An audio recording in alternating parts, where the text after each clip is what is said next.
Good evening and welcome to Gunner Shot and welcome to the first joint show between Gunner Shot and P Gurus. And we're going to discuss Khalistan outside India.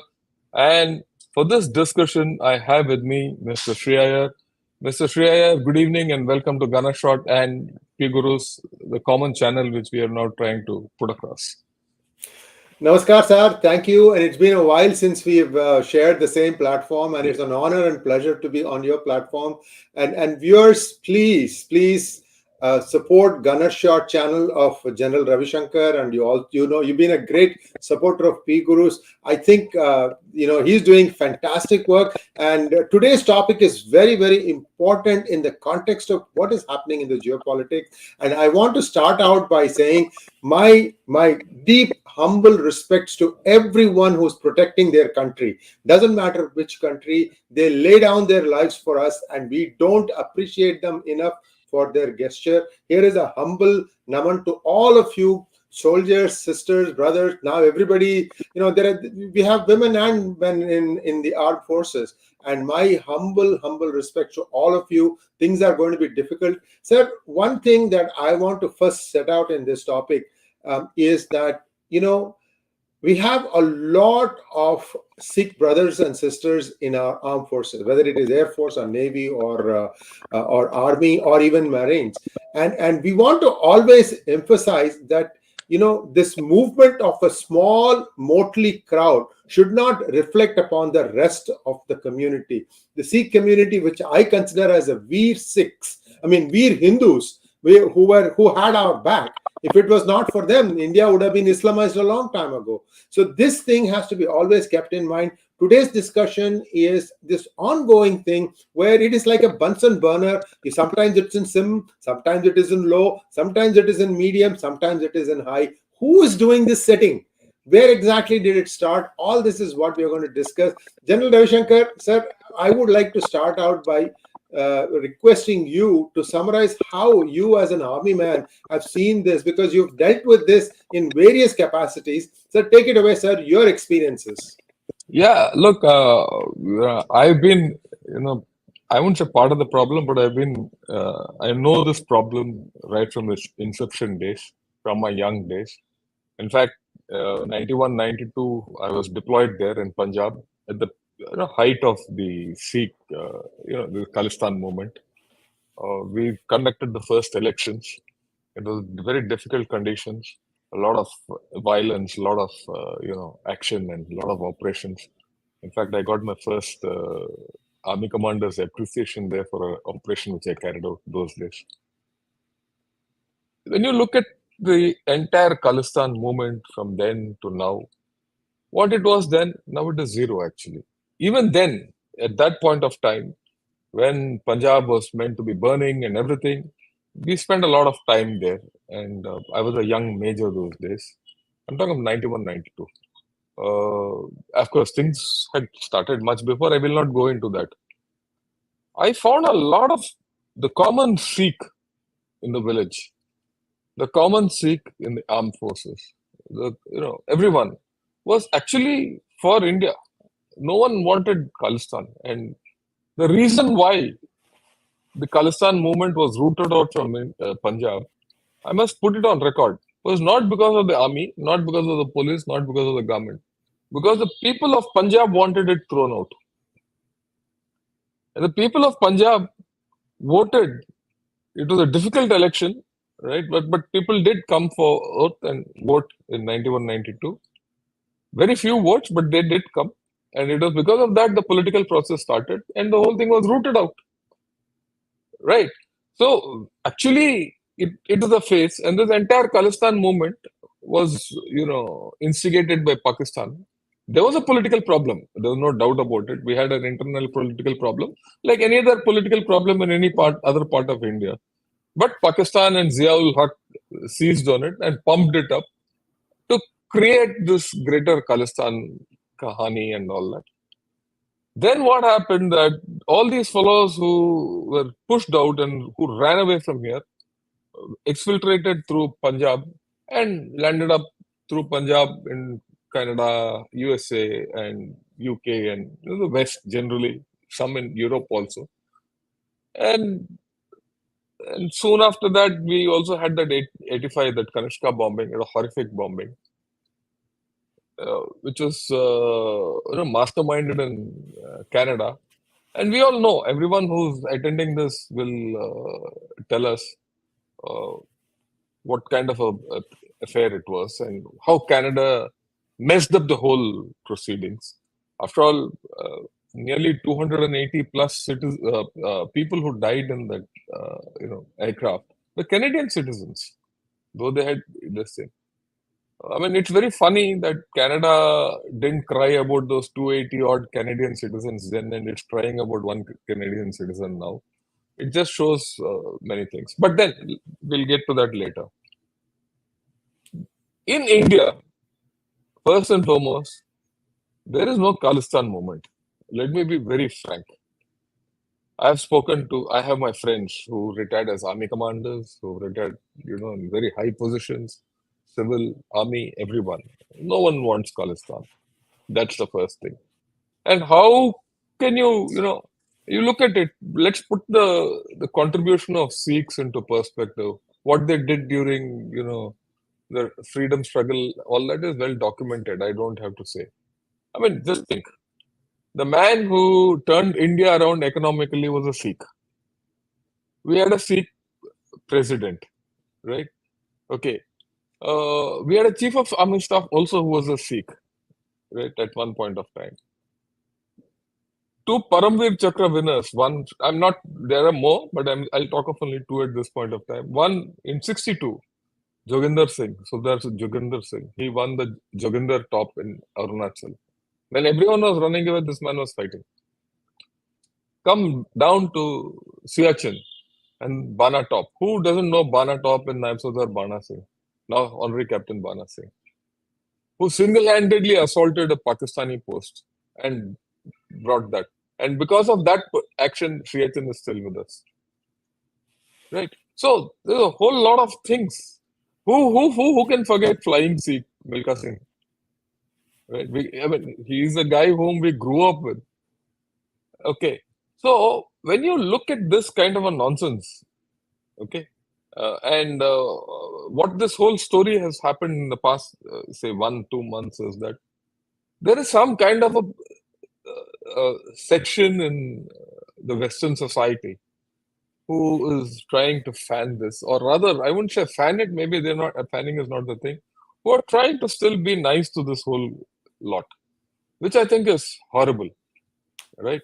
I have very good friends. I've commanded Sikh troops, and some of the best troops to command. Let me tell you this. I mean, you have to control them. Okay, they're very. I mean, they have their own thing. Like every troops have their thing, but they're fantastic.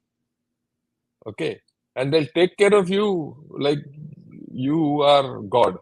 If you're an officer with Sikh troops, you are their God virtually, and all you have to do is prove yourself to them, which I did. And after that, it was all bale bale. And so I have a tremendous amount of respect for Sikhs. Just the other day, I was speaking to uh, one of my immediate seniors who's been an army commander, and we did a show on Punjab on Gunner Shot. And we did mention that this is just now, it is more externally instigated than internally instigated. So the first thing I would like to tell anyone who's, I mean, uh, I know a lot of people, watch P Gurus abroad. Okay. The first message I want to give to them is Sikhs are probably some of the guys who are most respected in India. I mean, let me give one other thing. Without Green Revolution, which happened those days, and it was largely in Punjab, we couldn't have been a net food exporter internationally today. I mean, I can go on and on and on about how Sikhs have contributed, and they're held in very high esteem. And Sikhs have a complete two infantry regiments for them, the Sikh regiment and the Sikhalai regiment. Artillery, we have 13 regiments which are purely of Sikhs. So does engineers also have a whole lot of things. So I mean, to say that uh, you cannot identify a Sikh with this Khalistani movement, which is happening abroad. It's not here, and they're trying to instigate everything from there. That's the stupidity. I mean, so I think we have to differentiate between this. This is something which is happening abroad, and not anything, not anywhere related to India.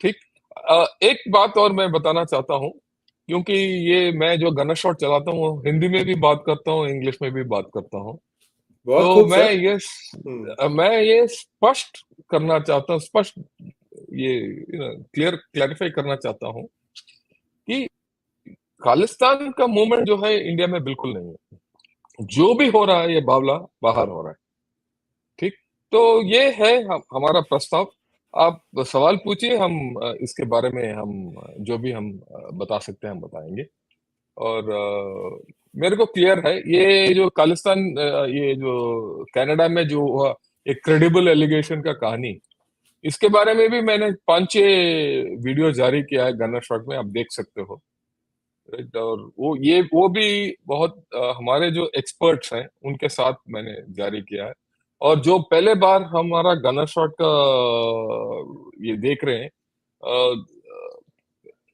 Shri जी ने तो बोल दिया कि gunner shot देखिए वगैरह वगैरह मैं 1 minute में बताना चाहता हूँ कि gunner shot is a strategic and defensive channel. I focus only on strategic affairs. And when I handle a subject, मैं उसके बिल्कुल डेप्थ में जाता हूँ उदाहरण के तौर पर अभी आजकल हमास का ये चल रहा है ना इजराइल हमास का ऑलरेडी मैं एक सिर्फ आपको बताना चाहता हूँ 8 वीडियो कर दिया मैंने इसका अभी 13 दिन हुए मैंने 8 वीडियो कर दिया कल मैंने एक इंटरनेशनल सेमिनार वेबिनार भी किया हमारे इसमें तो आपको ये सब मिलेंगे आप और including force commander of UNIFIL who was in Golan Heights he's actually my course mate so I go into depth and I've gone into the depth of this Khalistan affair with about 5-6 videos you can have a look at it so with this kind of a background आप जो भी सवाल पूछना चाहते हैं and you can take it forward Sri ji. Thank you so much. And to complement what General Ravi Shankar said, this is an initiative that P Gurus is trying out, wherein things that are of interest, for example, like the ongoing Israel-Hamas conflict, we hope to bring many of these things live, where General Ravi Shankar might be hosting it. I may or may not be present. It depends upon the time of the day, because I live in US 12 and a half hours, soon to be 13 and a half hours behind India. So there is going to be some chemistry here, and I just want our viewers to know, those of you who are already subscribed to P Gurus, do also subscribe to Gunner Shot. Like General Saab said, पूरी गहराई जाकर देखने वाले हैं जो भी topic लेंगे उसकी पूरी जितनी गहराई है वहां तक जाकर आएंगे क्योंकि हम सबको ये चीज बहुत जानना जरूरी है आप अगर टीवी में देखेंगे तो 2 मिनट में कोई एक यहां से ताना मारेगा वहां से वापस कुछ ताना आएगा इसमें आपको ज्ञान बढ़ेगा नहीं that is the whole idea of Gunner Shot, P Gurus, and a few other channels. Isliye, this is a new initiative for us, and please do encourage us because we love your comments, we love your feedback, and we're going to go forward with this discussion. And I'm going to draw 1 minute. One minute. When I say Gehrai and the kind of expertise I bring in, I just want to put across who are the guys. If you see the Israel-Palestine war was conducted we had a discussion with Lieutenant General Chauhan, who has also been the DG Assam Rifles and who served in Gaza area. Then the learning from the Israel-Hamas war was conducted with General Satish Dua, who's been the Chief of Integrated Defense Staff in India. And he's a regular in most channels, but we have an equation and we went into great depths of all this. In fact, just after this, I'm going to go and speak most of these things which I've spoken here on Sanjay Dixit's channel on Jaipur Dialogue.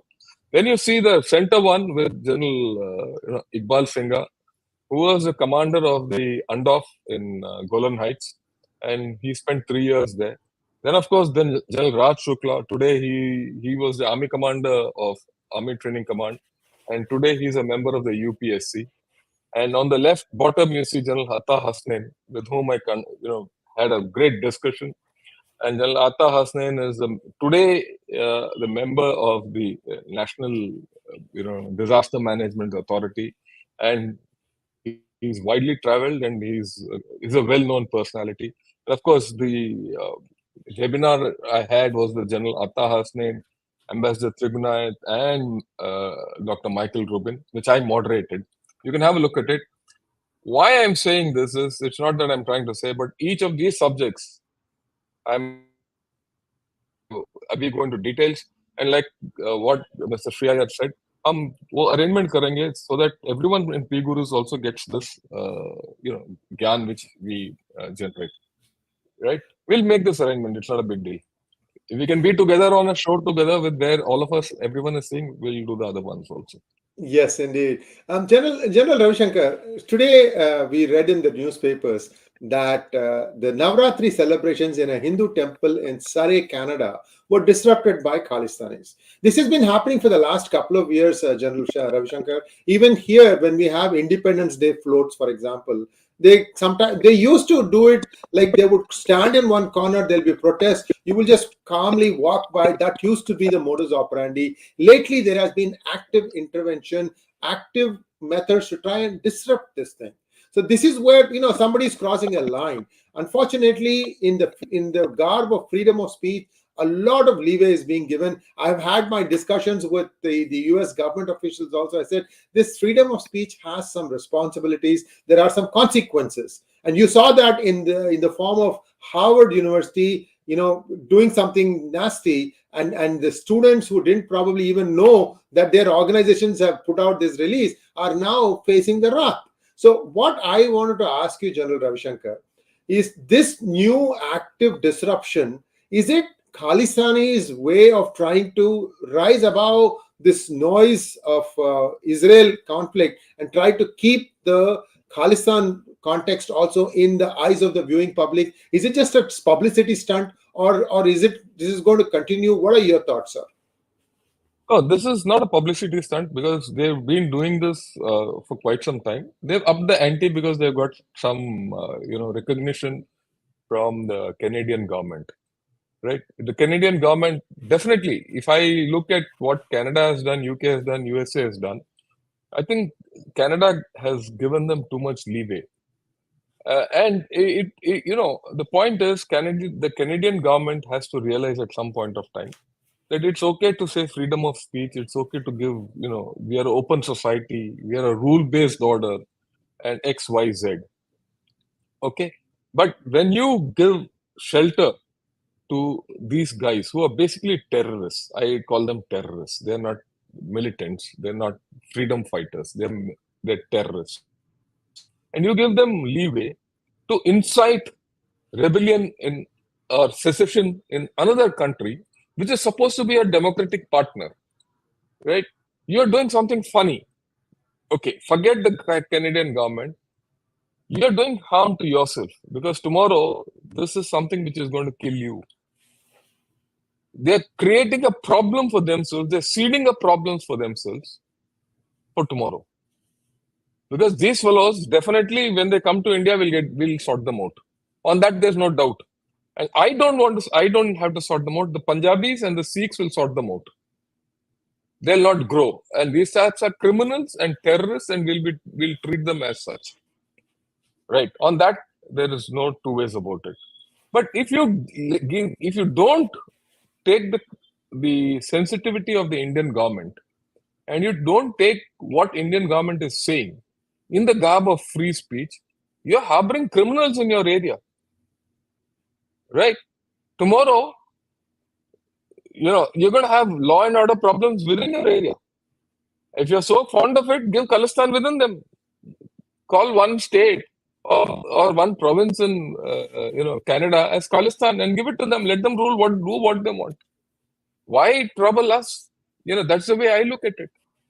And if you today say you're a rule-based society and rule-based order you are looking at, they can't put up posters to say kill Indians. They can't put up posters to say Khalistan is required in India. They can't go and start disrupting others' religious functions. It doesn't. Today they could do it for Navratri. Tomorrow they'll do it for anything else, right? And just for petty politics of survival, Mr. Trudeau is doing all this nonsense. I think he's a very immature prime minister who's harming his own country. I mean, I don't mind putting it absolutely in no uncertain terms. He doesn't know. He's just about 40 odd. The day a gang war takes place within these Khalistani factions, I'm sure there are Khalistani factions within this lot there. Then he'll know the live problems he's going to face. And if this goes up, then he is going to have problems because, as we know, that the New Democratic Party, which is there in Canada, has a vote bank, has a vote share, and it is going to finger the politics of Canada. It is up to the Canadians to realize whether they want to give shelter to such chaps or not. Yeah. Thank you, sir. And see, viewers, this is, this movement of a few disgruntled elements. It is being given water. If it's like if you think of it as a plant, this is being watered by various entities. At one point of time, ISI definitely created it, like the General Ravi Shankar said, that General Ziaul Haq, death by thousand cuts policy. He started the K2 desk, Kashmir and Khalistan, and that's where it started growing. From there, a lot of things have happened. The initial stage, intelligence agencies were not really cooperating with India until the Kanishka bombing. I think 323 people died in total, sir. 321 on that one plane, and two who were baggage handlers in the Narita airport. The people who had Narita airport, yes. Yeah.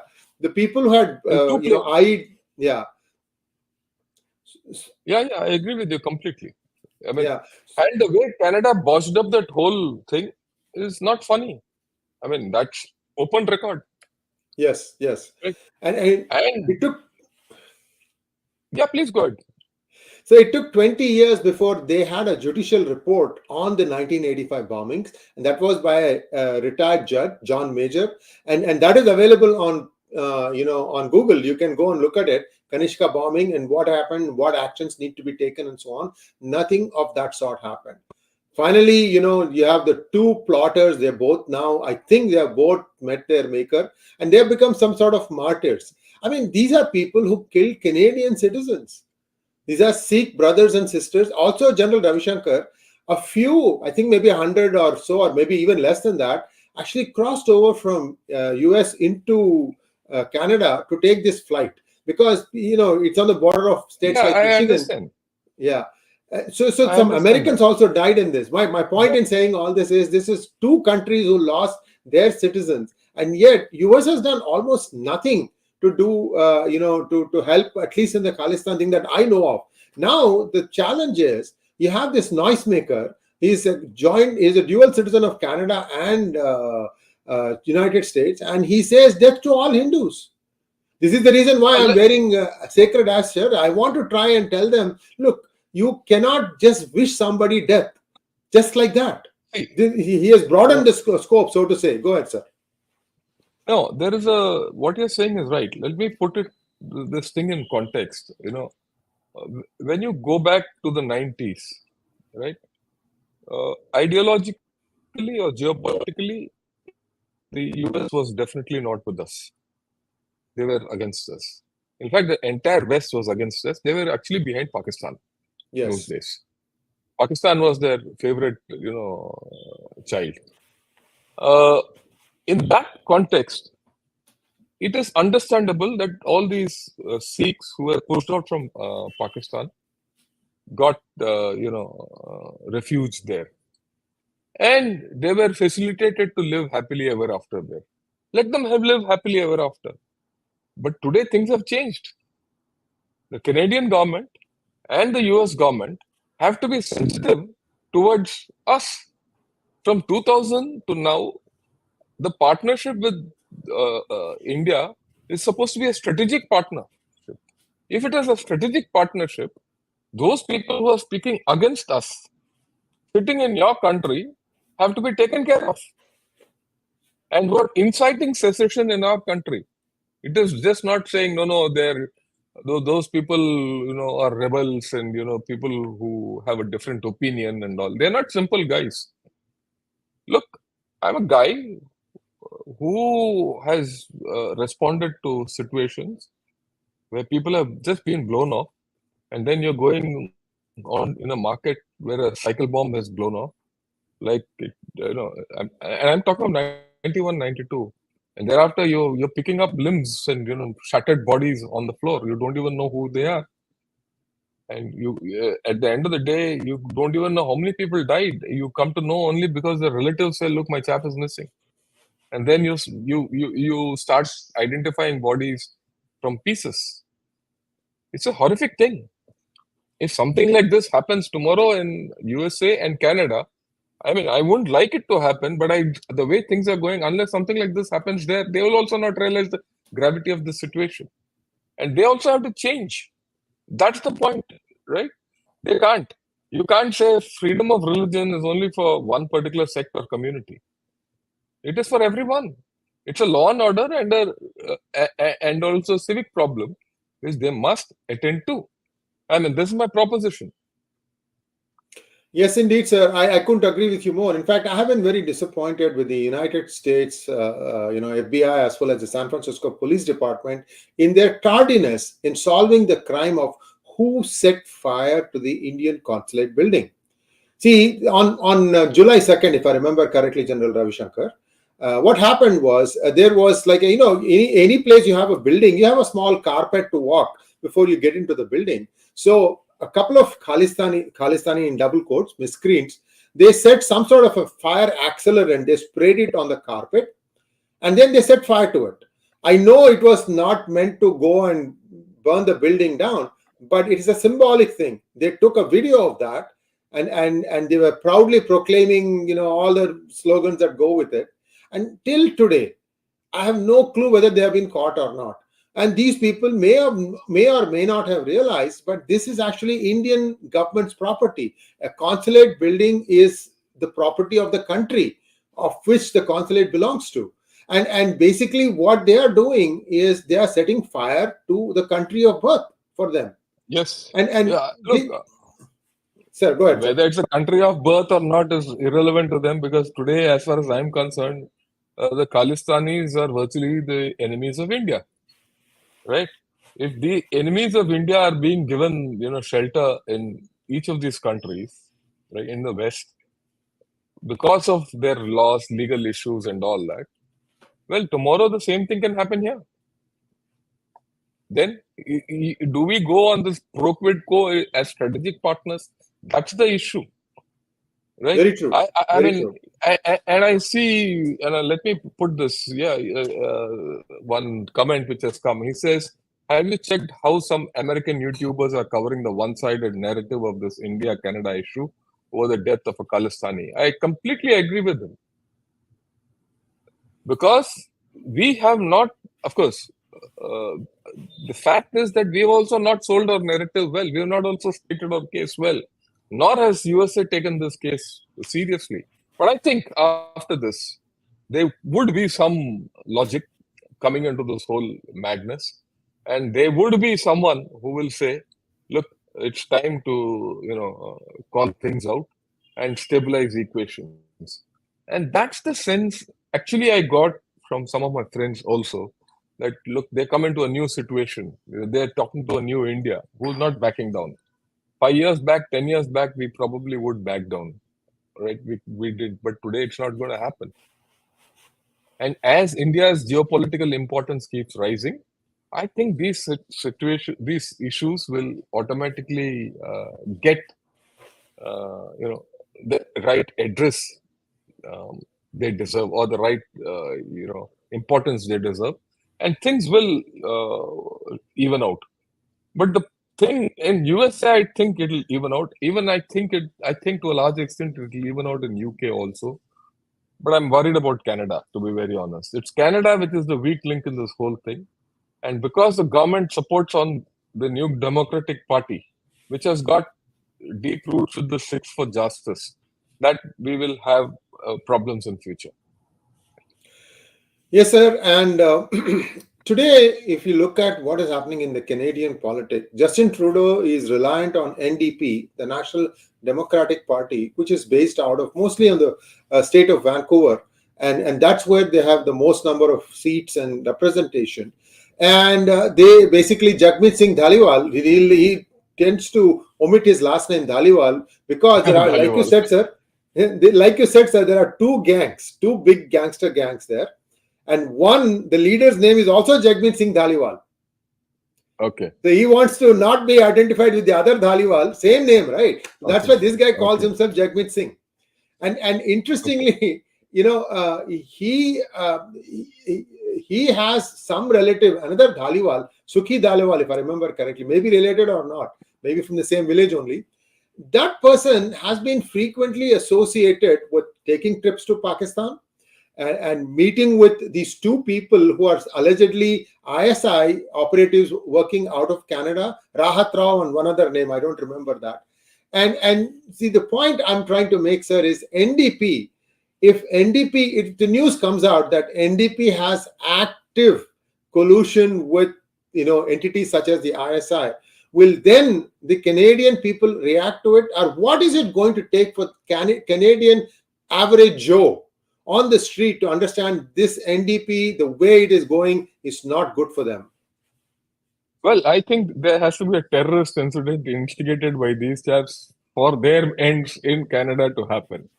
Because most of them will respond to only a crisis which is within their country. Look, for them, India is far away. They're not bothered. Okay. And India is a place where they get labor from. That's the mindset they've always had. But they don't perceive, the average Joe in Canada will not perceive that India is a changed entity, right? The working individual from here, more than that, the number of people who are going to Canada are going for higher studies and are of the higher order of society. That whole value chain is shifting up. So that is something which I don't know whether the average Joe, I'm talking the average Joe, understands it. When you go to the west coast of USA where you live, that understanding is there, but not in probably not there in Canada. So when this NDP and this SFJ, this gang, and there's a inter-gang warfare going on. There's also a drug mafia running out there. I have no doubt about it because I saw that running here in India, not now, 20 years back. I'm not even talking 20 years back. I'm talking 91, 92. I'm talking 32 years back. We used to even catch drugs in Punjab those days. Okay, and the fact that China is also home to Chinese police stations, and the Chinese have interfered in their elections. When this outside interference or deemed to be outside interference happens from people from there, they'll come to know what the problem is. On that, I have never not had a doubt about. I don't See, have the a thing doubt. It's is, a matter of time.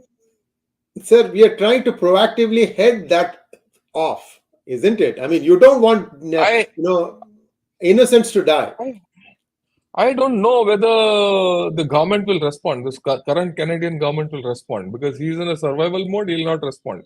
Even today, he's done something. He's gone and cribbed around. In the past 1 week, he's cribbed around to everyone in the Middle East about the Indian government. He's not let go, right? That's what I was just reading just before I came to our broadcast. That his foreign minister has also spoken. Unless we have to hold ward them off. Ward them off now, we have to give it back to them in their own coin. And now that we have said, you decrease your diplomatic staff in Delhi and get it to parity. So we'll talk of parity and then everything will fall in place. But what happens in Canada? How do you do? It's the Indians in Canada who have to rise to this situation.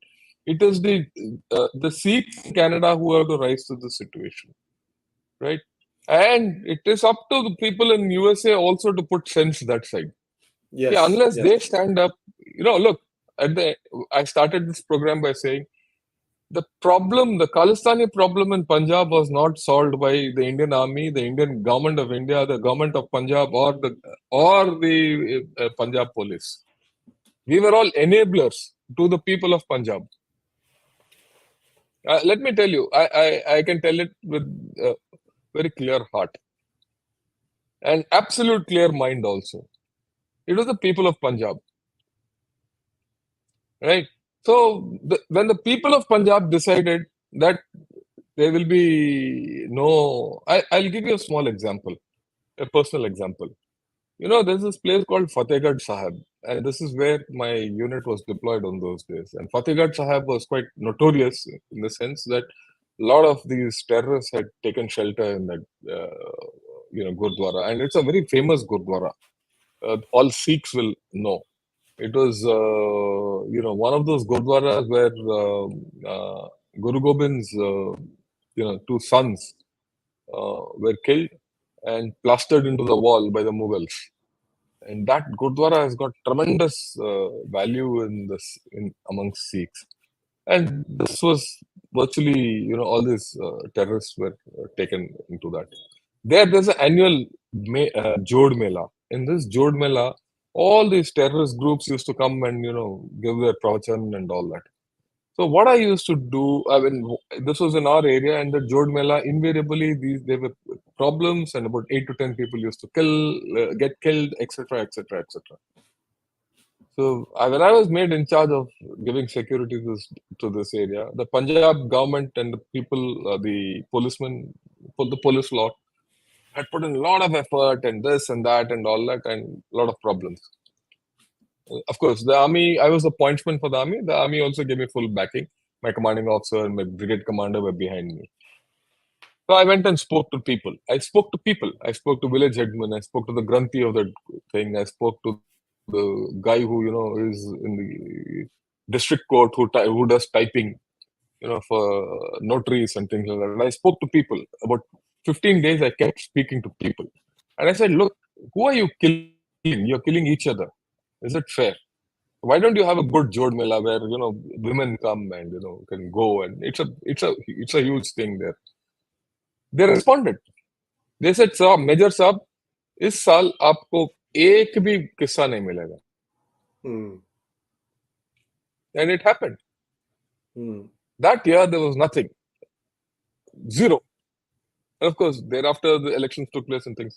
So it's the people who have to do it. Similarly, it's the people in Canada who have to be made to realize this. How to do it is a different story. Whether Indian government will be able to do it, or people residing in Canada have to do it, or Indian associations have to do it, or make it a political issue. These are the issues which we have to do. Unless you do this, this problem will continue. Yes, indeed. And I think we have given a very proactive suggestion. The Hindus in Canada, the Sikhs in Canada, it's up to you. We are here to help you. We'll be happy to bring some of you on our channels and have listen to your viewpoints also. It's very valid. And that is where I think we would like to, I'm done from my side for this session, sir. If there are any questions on your channel, I can't see anything. So feel free, sir. No, I'll put out. There are a lot of questions which have come up, and some super stickers and all. We'll just flash them and we'll go over them. We have some time, right? And I would like to tell you, just for your information, tomorrow I'm going to do a program on CPEC and CPEC in the light of BRI Forum, and that you'll find, General KJ Singh, who's a Sardar, and who's been a Western Army commander, speaking on it. So all of you want to join in at 8 o'clock in the evening. Why I'm saying this is, here Sardars are held in the highest esteem. It's up to Sardars there to rise there and, be held in the same esteem. It's not as if there are not enough Sardars in USA who are not grown up. I think Nikki Haley is from Punjab, basically. Yes. She's a Sardarni. Sardarni. And you have, I think, Randhawa or someone who owns a chain of hotels, I'm forgetting his name. Oh, there are many rich Sikh farmers, sir. Lots of all these people have to. All these people, all these people have to, go across and put it in the language they understand. It is not for us to do it, right? So fine. So I'll take some questions. Yes, Okay, sir. first, Tulankar says Indians, Hindus, Sikhs need to take action and treat them as terrorists. Doing this during festival is harassment. What freedom of speech is this? I completely agree with you. There's no two ways about it. There's not. It's not freedom of speech. It is not nothing. So I think yeah, I go it with it completely. Your views on this, Sriji? No, you're absolutely right, General Ravi Shankar. Like I said, viewers, I have been bringing this to the attention of the United States government authorities. There are actual official organizations, there are divisions that look at this very closely, and they coordinate with law and order agencies to make sure that such untoward incidents do not happen. And after we complained in the Bay Area, things have luckily have moved on smoothly. But now we are talking about a specific instance in Surrey in Canada, in Vancouver area. And that is where, the same kind of proactiveness needs to be shown by the Canadian government. But for that, the community needs to come together and tell them, look, these are all problems. We want to live in harmony, and this is not what we really want. So that needs to come from the community. That's all I can say, sir. Let's go to the next question, please. Yeah, next question. A little obtuse, but he's an old fan of mine in Gunner Shot.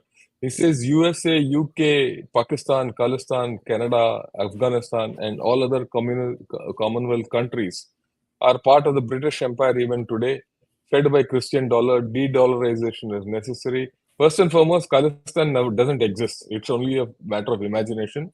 So Khalistan is not part of the Commonwealth by any stretch of imagination. So let's leave that out of the equation, right? Coming to de-dollarization is an economic issue.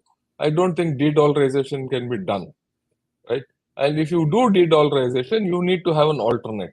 Unless you are saying that yuan is supposed to be the alternate, you can say okay, we'll de-dollarize. But yuan, if you do de-dollarize in yuan, how will you take money out from China?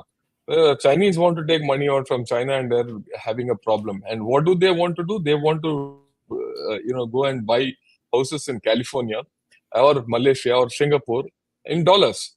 Okay, so I don't see de-dollarization ever happening. To my way of looking at it, your views, Sriji?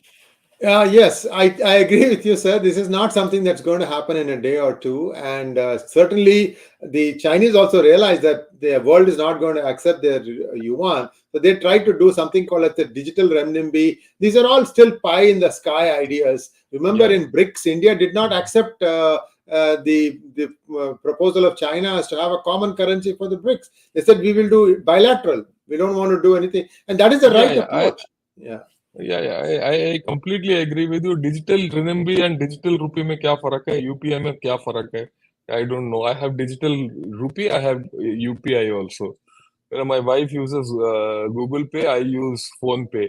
How does it matter? They're all the same. Yeah. I think we are far ahead of the curve on this issue. Okay, ask Shankarji, what about the rise of Khalistan in AAP current tenure, whether they support vis-a-vis for their personal goal? I don't think so. I don't think AAP is supporting Khalistan. And, whatever you might say of the AAP, that party is quite intelligent. Okay, they're not fools. They're not going to let Khalistanis into their lot and hope that they'll win the next election, right? Uh, okay, is this due to the deep war between U.S. deep state factions? Your views, Sriji? Thought provocateur. He's been on our channel also. See, Okay. deep state is not a single person or a single entity. There are many people who have vested interests, and one of the things that people say always is inside the Department of State, that is the external affairs equivalent in the United States, there are two or three factions. There's a pro-Iran faction, there's a pro-Pakistan faction, there's a pro-US faction, and often it is the pro-US faction that loses out. I mean, you have somebody by the name of Vedant Patel from the Department of State, lecturing India. So it is intentional that the picking of that particular individual is intentional. So somebody is baiting India, right? So these things do happen, and there will be some skirmishes. But the most important thing that people need to understand is corporate America, which more or less runs the country, is with India because they need an alternative that they can have as opposed to what is happening in China. Because China has been, essentially pulling away people's properties, and they're saying this is all nationalized now. Xi is going back to Mao Zedong days. That is a bigger Yeah. problem for them, and that is why they're coming to India. As long as India keeps a very conducive environment for them, India will thrive in this. After all, remember, Yeah. 1991 reforms resulted in India becoming a much more aspiring middle class. Today you have so much prosperity around you. In fact, people say that Bangalore has the highest number of cars in country now as a city, and if you bring all the cars on the road, nothing will move. It is that bad. Yeah, I agree with you completely. Yeah. I focus on China. To all of you who are on P Gurus, I focus on China. My main scope of research is China, and I am very clear. Uh, China has gone into stagnation mode, and it will be in perpetual stagnation for the simple reason their population is declining. It will never recover, right? Their economy has grown, but the whole lot of non-productive areas of that economy, and that's not going to get back. Okay. And they've invested too much of their economy in something which I call dead economy, which is infrastructure and real estate and all that. So the alternate to the world for China is India. There's no other alternate in sheer scope, size, and scale. It is only India. But the question before India, which I must admit and I must tell everyone, is that India can't be another China, and that is something the world has to realize. India has to be another India, because if you do what China has done to prime pump the world economy, India will become useless very fast. We have to do it our way. Okay. I mean, many of you might not understand what I'm trying to say in this 2 minutes. For that, you'll have to get on to Ghana Shot. In fact, I'm Ghana now, shot. Yes. yeah, I'm doing a 6-part series on China, the end of their 100-year marathon.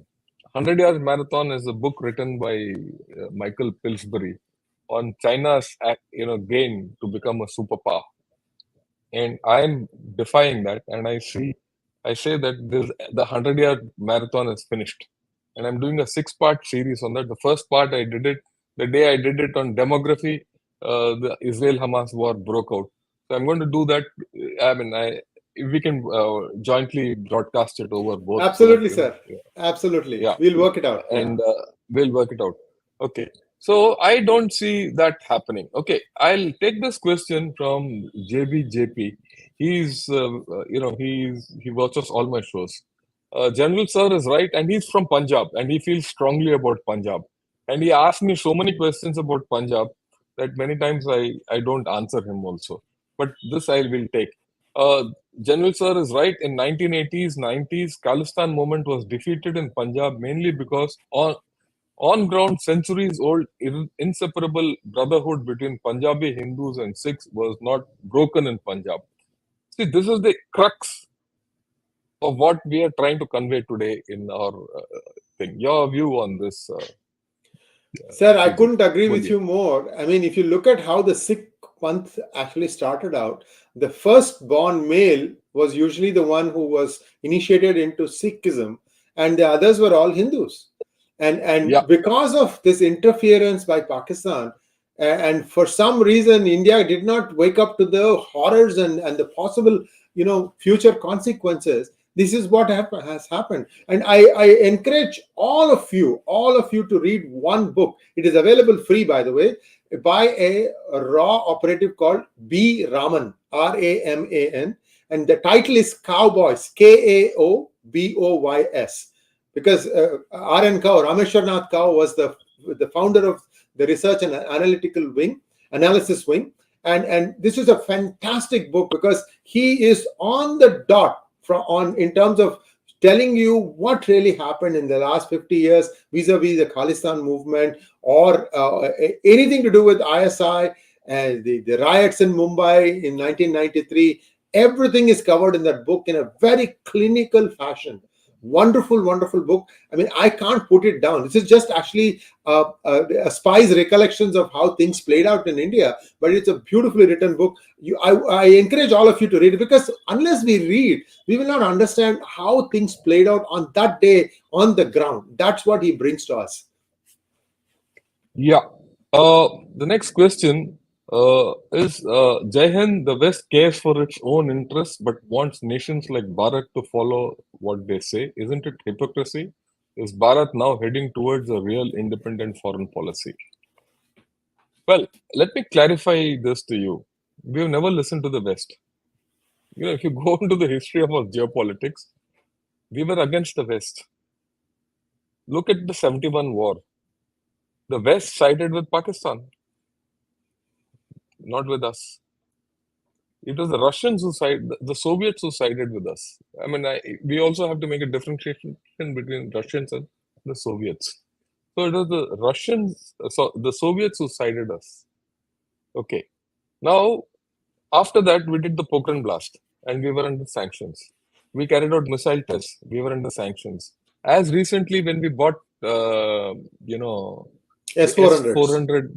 S-400, they wanted to put us under sanctions. Then some good sense came up and they said, no, we can't. We can't. They can't. Right?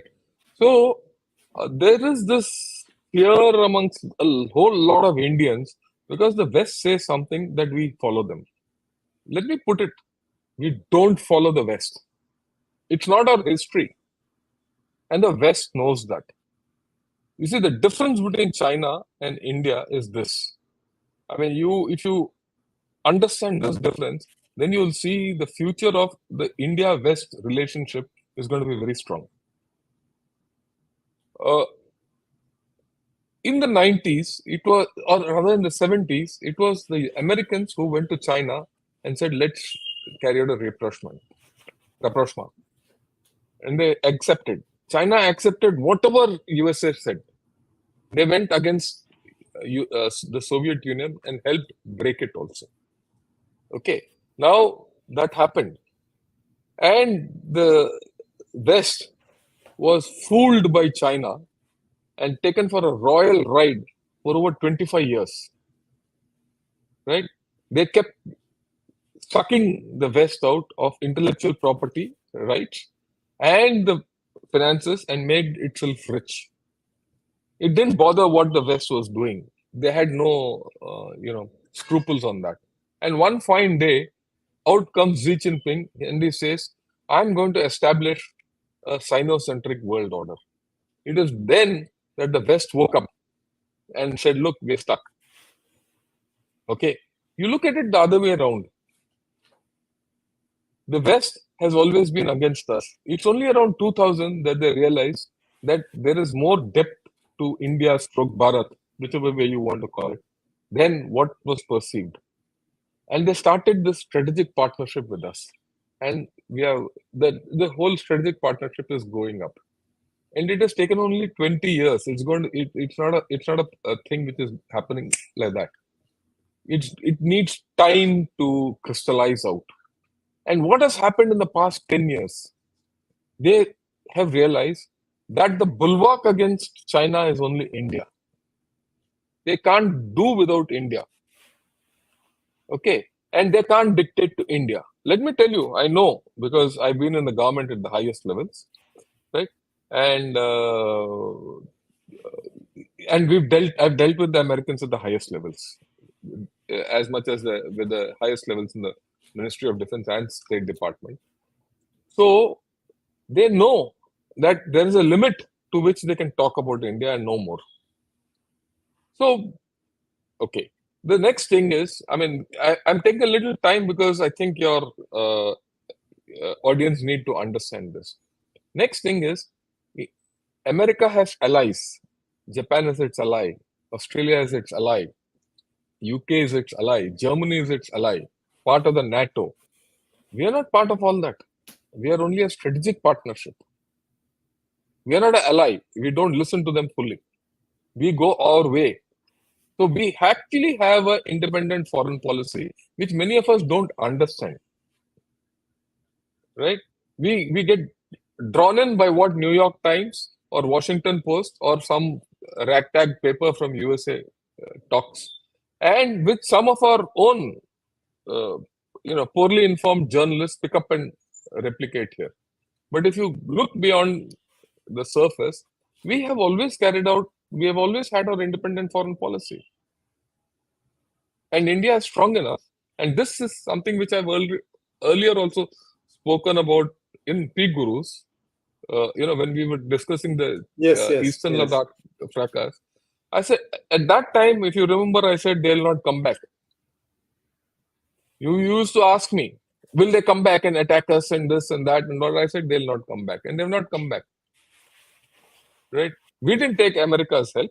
In fact, today America asks us how to tackle China and many issues. So we are following an independent foreign policy, but being strategic partners, there are places where we have to, I would say, give in to what USA says, and they also have to give in to what we do. The S-400 is a case where they Yes. have given in to what we do. So don't worry about it. Okay. You, Yeah, you please. just one liner, sir. Viewers, you may want Yeah. to, No, you may, you carry on. I mean, I have no yeah, problem. I have no problem of time. One yeah. of the things in my channel is I have no time is for people who watch.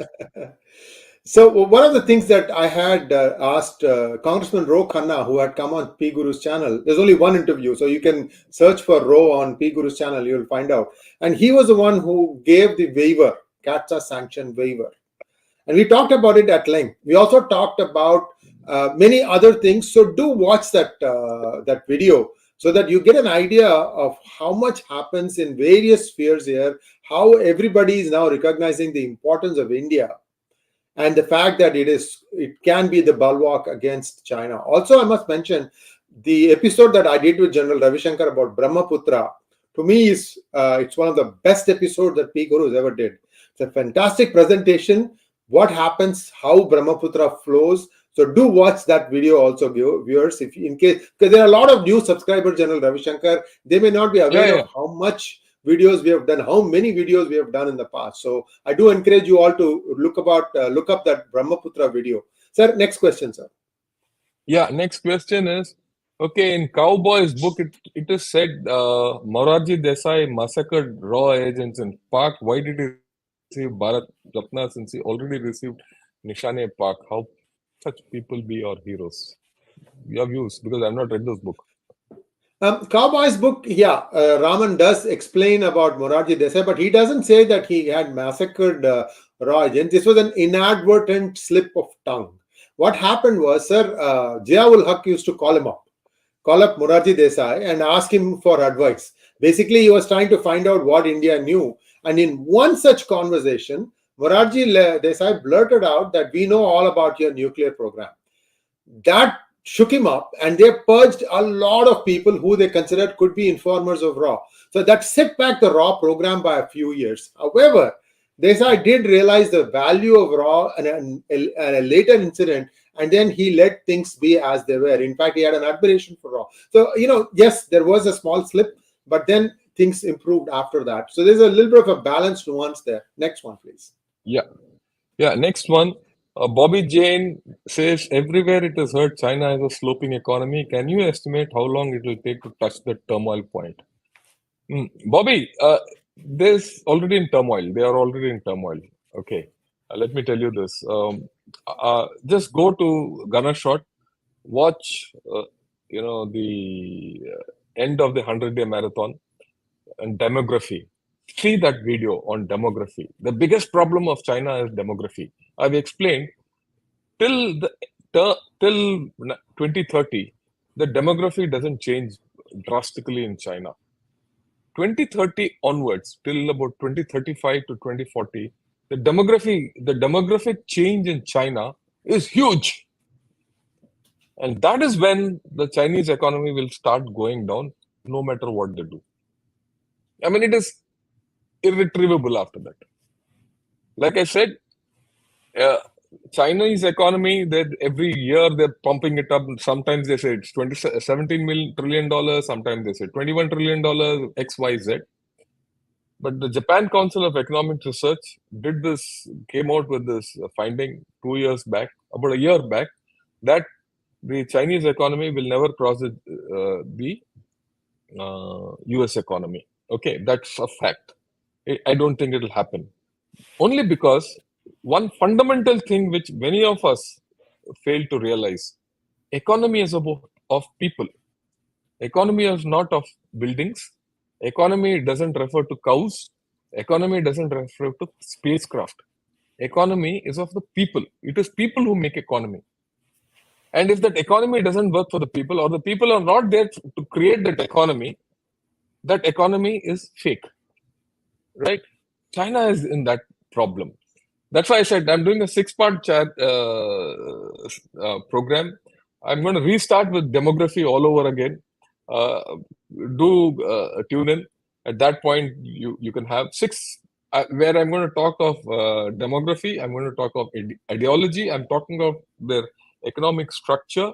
I'm going to talk of their climate change. Climate change is going to hit China in ways it has already started hitting, and in ways we can't imagine. This is a food insecure nation which is going to go down the chute very fast, right? I'm going to talk of the military, and one more subject, 6, I'm going to do, and then we can discuss this, right? Yes. I think there are a lot of other questions I don't think we'll be able to take today. Maybe in the next broadcast we'll take those who have not asked. You have anything else, Sriji? You can talk. Otherwise, we'll No, sir. It close is the an line. honor and a pleasure to be part of this conversational hangout that we've had together.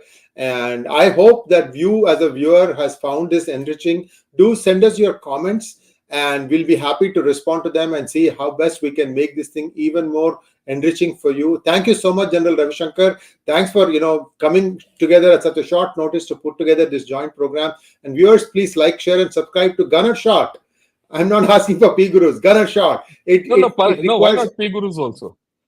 Yeah, P yeah. Gurus What we're also. going to Yes, do is yes, something also. Yeah, I would like to tell you that look, we're going to do this joint, and we're going to I'm going to broadcast through pre-gurus also, because the yes. subjects which I will tackle will be unique. Let me assure you it's unique, and I'm going to get the best people. Niranjan Mahapatra has given a comment saying General Shankar sir simply evokes nationalism. Let me clarify. Because if I don't clarify it, you'll not get the right idea. I don't evoke nationalism. I evoke patriotism. There's a difference between a nationalist and a patriot. I'm an army chap. I am a patriot. That's how I look at myself. I will do anything for my country. I will do anything for my people. I will do anything for my flag. And my people can be Hindu, Sikh, Christian, Muslim. They can be forward caste, backward caste. And they can be a tribal, a non-tribal. Okay, it doesn't matter me. And this is my credo. Why am I this credo? I'm from the army. In the army, we are taught to be secular. Today in India, secular is a bad word. But that's what I've lived, secular credentials. I've commanded Sikh troops, I've commanded Hindu troops, I've commanded Christian boys and even Muslim boys and tribals, Northeast, everything. I've been to every corner of India. So I linked myself with India. So if someone comes and says it's only for Hindus, no, I don't agree with it personally. Because the guys who shed blood with me didn't know whether they were Hindus or Christians, right? And they fought for India. So I cannot dishonor them. I cannot dishonor those people who sacrificed their life for this country. For them, the religion didn't matter.